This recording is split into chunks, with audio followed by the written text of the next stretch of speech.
Suppose we have a triangle and we chose a random point in the plane. There is another point in the plane which we can associate with this point, and it's called its isotomic conjugate point. Suppose we draw lines from each vertex of the triangle to that point, and suppose they intersect the three sides of the triangle at these 3 points.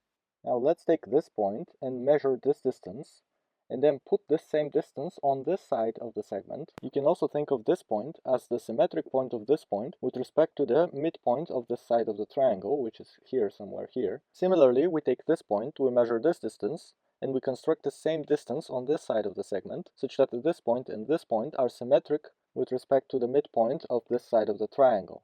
And here, we take a point such that this distance equals this distance as well. Then we connect each of these 3 new points with the corresponding vertex of the triangle like this, and then we have to prove that the 3 blue lines always intersect at one point. Let's call the sides of the triangle A, B, and C.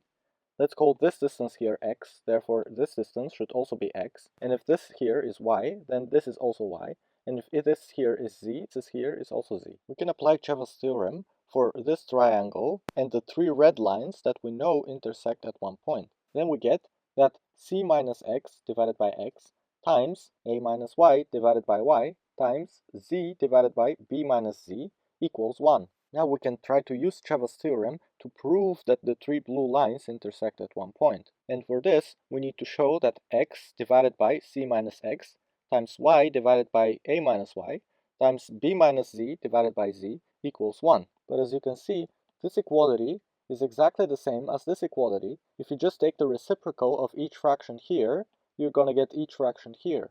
And therefore, if we know this, then we know this as well.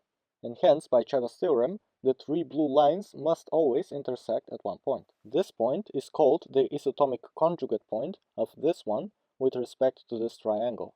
For the optional problem, we're going to prove the equivalent concept of an isotomic point, but for a line, the isotomic line. Suppose we have a triangle, and we chose a line that intersects the sides of the triangle at this point, and this point. Then we take each of those points, we measure this distance, and we put it on the other side, such that this point and this point are symmetric with respect to the midpoint of this side, which is somewhere here. Similarly, taking this point, we construct this point, and taking this point, we construct this point, such that this distance equals this distance. And so again, this point and this point are symmetric with respect to the midpoint of this side, which is somewhere here.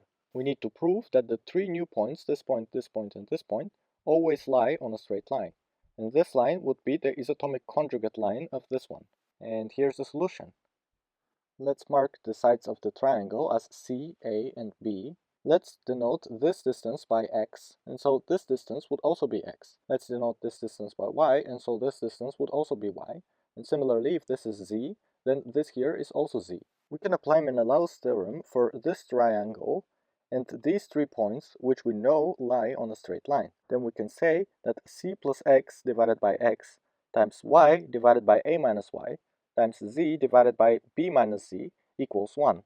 Similarly, we can apply Menelaus' theorem for this triangle and these 3 points here, which we need to prove that lie on a straight line. Then we need to prove that c plus x divided by x times z divided by b minus z times y divided by a minus y equals 1. But as you can see, this expression is exactly the same as this expression, and therefore, if we know that this equals 1, it follows that this expression also equals 1. By Menelaus' theorem, these 3 points must always lie on a straight line.